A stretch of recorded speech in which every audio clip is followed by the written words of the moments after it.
De volta com o programa Tudo Posso, nós vamos falar de fertilidade de mulher. Desde quando a mulher conquistou sua independência profissional e financeira, o desejo de ser mãe ficou em segundo plano. Com os avanços da ciência, o sonho de ser mãe pode ser adiado por um período. Mas a gente sabe que o sonho da maioria das mulheres é engravidar de forma natural, sem precisar recorrer à inseminação artificial ou in vitro. Mas será que é possível uma mulher engravidar quando quiser? Não sei, né? E preservar a fertilidade? Será que é possível? Para falar sobre este assunto, nós vamos bater um papo com a doutora Silvana Chedid. Ela é ginecologista e diretora do IVE São Paulo, que vai esclarecer as dúvidas, de quem ainda deseja ser mãe. Tudo bem, doutora? Como vai? Bem-vinda. Prazer estar aqui. Doutora, bem-vinda. Muito obrigada. Então, qual é a idade certa para a gente ficar grávida? Olha, a fertilidade da mulher diminui com o avançar da idade. Não existe uma idade certa, mas a mulher tem que saber que quanto mais tempo ela adiar, piores vão ser as chances dela engravidar.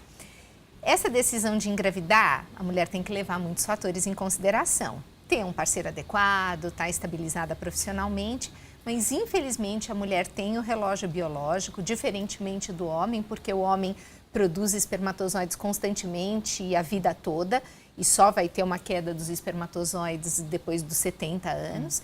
A mulher não. A mulher tem uma queda da fertilidade que já começa aos 28, se intensifica aos 35 e cai bastante depois dos 40 anos. Então, o ideal é que, se ela quer ser mãe, o quanto antes que ela programe. Mas, doutora, é possível manter essa fertilidade, preservar isso? É possível.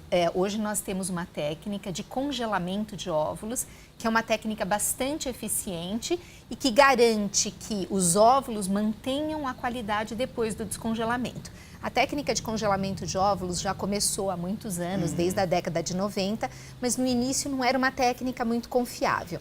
Nos últimos 10 anos, essa técnica foi aperfeiçoada e nos últimos 5 anos a gente já considera que não é mais experimental, pode ser oferecida para todas as mulheres, é segura e permite que a mulher preserve a sua fertilidade. Então, como é que funciona? A mulher, enquanto ainda é jovem, vai fazer uma estimulação ovariana para aumentar o número de óvulos, fazemos uma aspiração desses óvulos, com anestesia, a mulher não sente dor nenhuma, e aí os óvulos obtidos vão ser congelados. Uma vez congelados, eles podem ficar anos armazenados, 5, 10, 15, o período que a mulher quiser. Então, ela não fica mais com essa pressão de ter que engravidar logo. Né? Exatamente. E pode se dedicar à sua profissão, a encontrar um parceiro e planejar ser mãe quando ela achar mais conveniente. Mas é claro que depois a utilização desses óvulos depende também da idade da mulher. Ela não vai poder utilizar isso aos 60 anos de idade. Hoje nós temos no Brasil uma resolução do Conselho Federal de Medicina que limita em 50 anos a idade da mulher ser mãe.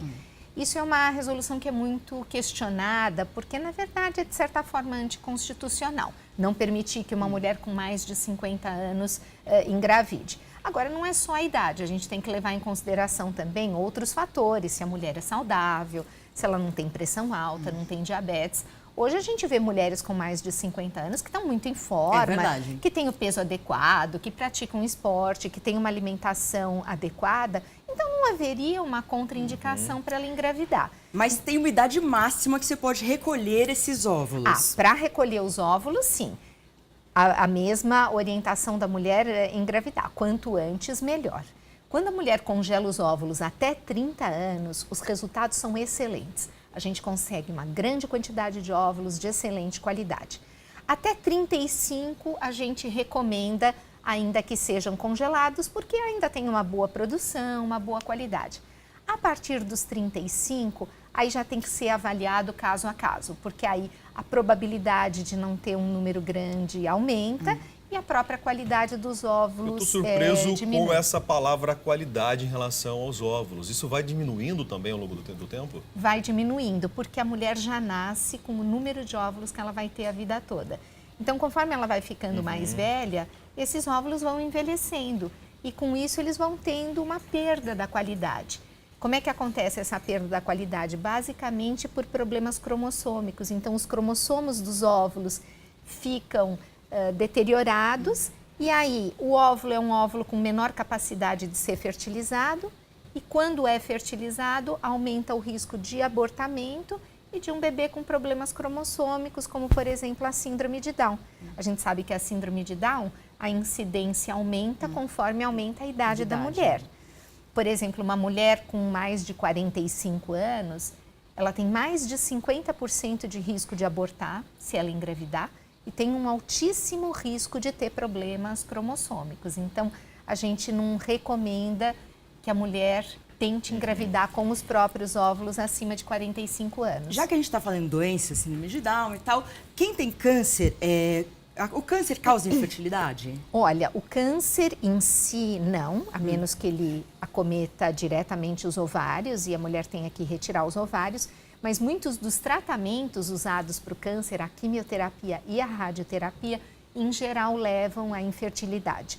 Alguns quimioterápicos alteram temporariamente a menstruação da mulher, mas tem alguns que levam à falência ovariana, a menopausa precoce.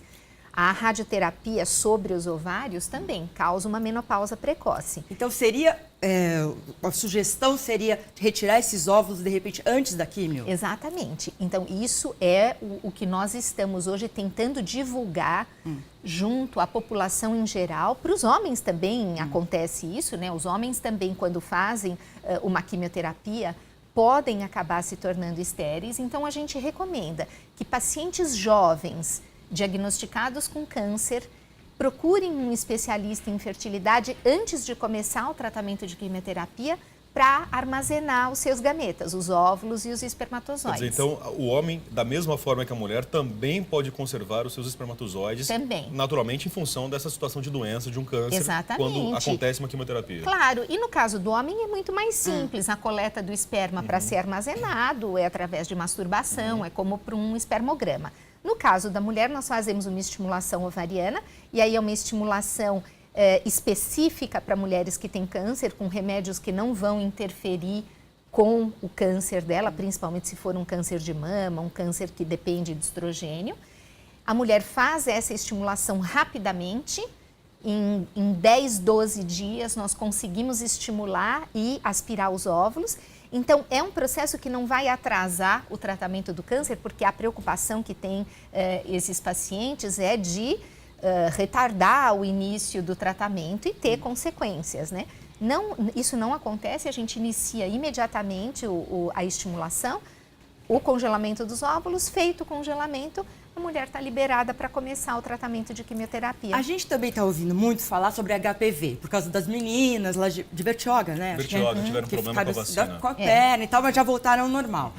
O HPV também pode trazer infertilidade? Olha, o HPV não. O HPV, ele causa lesões no colo do útero, na vagina, na vulva, mas em geral ele não leva a outras complicações que fora dessa região, então não causam infertilidade.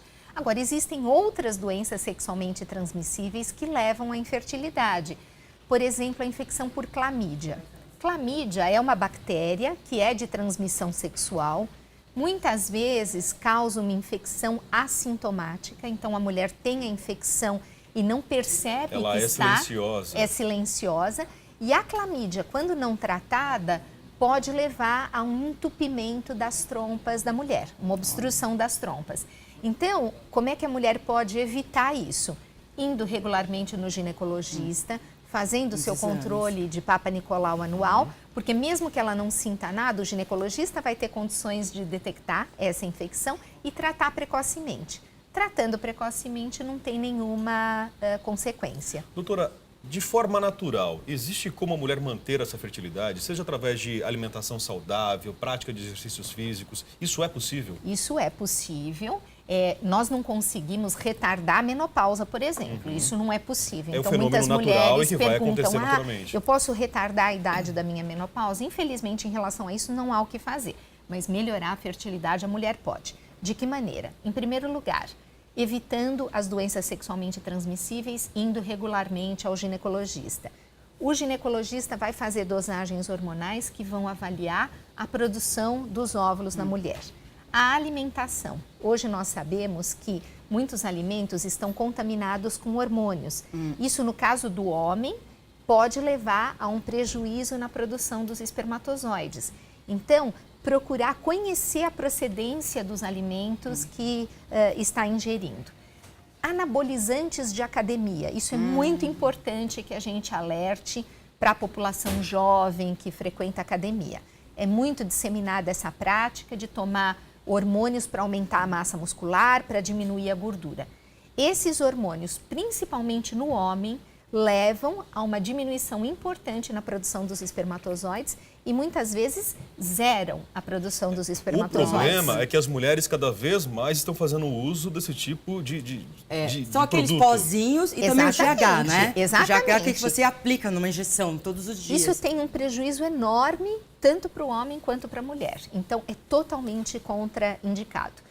Além disso, os outros hábitos, por exemplo, o tabagismo, fumar, é extremamente prejudicial para a fertilidade da mulher. Altera a qualidade dos óvulos, altera a receptividade do útero, aumenta o risco de abortamento. Então, evitar o cigarro. O uso de drogas ilícitas e de álcool também tem um prejuízo à fertilidade. E os extremos de peso. Então, pessoas com sobrepeso ou obesidade têm muito mais chance de ter problemas de infertilidade do que pessoas que estão com peso adequado.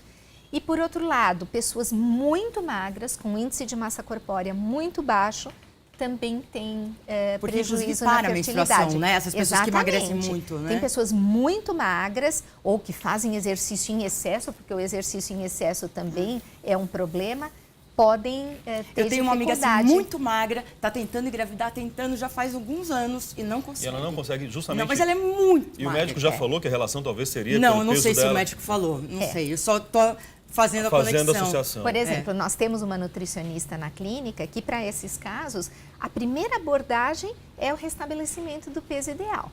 Ou emagrecer para quem tem sobrepeso, ou ganhar peso para quem tem um índice Doutora, muito baixo. a mulher quer engravidar. Existe alguma preparação que ela tem que fazer meses antes disso acontecer? Existe controlar o peso, tomar vitaminas. Então, por exemplo, o ácido fólico é uma vitamina muito importante que a mulher tem que ingerir. Mulheres com deficiência de ácido fólico têm um risco aumentado de terem bebês com malformações no tubo neural. Então, nós recomendamos que toda mulher que deseja engravidar, alguns meses antes de engravidar, uns 3, 4 meses antes de engravidar, já inicie a suplementação com ácido fólico. Existem outras vitaminas que são interessantes também, por exemplo, a vitamina C, a vitamina E são antioxidantes, então também ajudam no sentido da fertilidade. Só uma última pergunta, como se prevenir da menopausa precoce e com que idade acontece? Olha, não tem como prevenir, a gente define menopausa precoce quando ela acontece antes dos 45 anos. O que a mulher precisa saber, se a mãe dela teve menopausa precoce, ela tem um risco maior, porque existe um fator hereditário.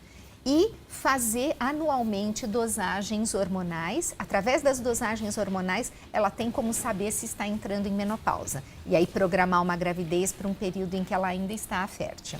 Vou agradecer então, doutora Silvana, mais uma vez pela Muito presença. obrigada. Obrigado por esclarecer, para a gente tirar essas dúvidas, né, Maria Cândida? É verdade. Para o público feminino é importante, mas para os homens também, que tenho certeza que ficaram atentos a essa conversa. É muito importante para o público feminino, principalmente para as mulheres não ficarem tão ansiosas para engravidar ou para encontrar um parceiro, de repente contrair não é verdade? Quer ficar grávida e aquele lá não é bem o pai que ela gostaria. Daí ela fica sozinha. Essa orientação inicial foi importante, com certeza. Então, resolvendo tudo, congela os óvulos que vai... E vai ter a sua poupança para o futuro.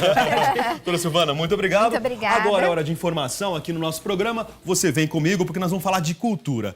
E hoje acontece, aliás, a Feira Cultural do Livro realizada no Shopping Iguatemi, em São Carlos, reúne vários livros que vão de R$ 3,00 a R$ 59,90. O evento segue até o dia 12 de outubro, já começou então, é gratuito, funciona de segunda a sábado, das 10 às 10 horas da noite e também aos domingos, das 2 da tarde às 8 horas, na Praça do Shopping. A feira conta com uma grande variedade de títulos infantis, infanto-juvenis, tem fábulas, histórias tradicionais, livros interativos, de atividades e também os pop-ups, isso a preços acessíveis. Além da feira, todos os sábados e domingos, o espaço conta ainda com uma programação cultural diferente, com contadores de histórias, a apresentação de palhaços, oficina de malabares e as atividades visam entreter e despertar a criatividade e a imaginação das crianças e também dos adolescentes. Mas, para distrair os adultos enquanto a garotada se diverte, alguns títulos, como os de culinária, também estarão disponíveis. Então, olha, Feira Cultural até o dia 12 de outubro, lá no Shopping Iguatemi, em São Carlos. E a 10ª edição do Festival de Teatro Popular de Comédia, o TPC, segue até o dia 28 de setembro, em Ribeirão Preto. A programação reúne 21 produções teatrais em lugares como o Teatro Municipal, o Teatro Marista e também a Sala Marcos Caruso. Um dos destaques do festival é a adaptação de um clássico de Frank Baum, O Mágico de Oz no Sertão, que tem classificação livre e vai estar em cartaz nesta quinta-feira, portanto amanhã, no Teatro Municipal, com sessões às 9h30 da manhã e também às 2h30 da tarde. Neste ano, a mostra de teatro conta com montagens de artistas, grupos de convidados de Ribeirão Preto e região, e os ingressos para cada apresentação custam R$ 20 a inteira, R$ 10 a meia entrada e podem ser adquiridos com antecedência na Escola de Teatro, que fica na rua Marcondes Salgado, 731, no centro da cidade de Ribeirão Preto. Os bilhetes também estão à venda nas bilheterias das salas, 1 hora antes das apresentações. Mais informações sobre o Festival de Teatro podem ser obtidas também pelo site teatrotpc.com.br ou pelo telefone 16 3964 5549. A gente vai para um rápido intervalo, na sequência as notícias sobre o mundo dos famosos, das celebridades e tem a nossa deliciosa culinária com a presença fantástica, sempre festiva e alegre da querida Ioiô. É daqui a pouquinho.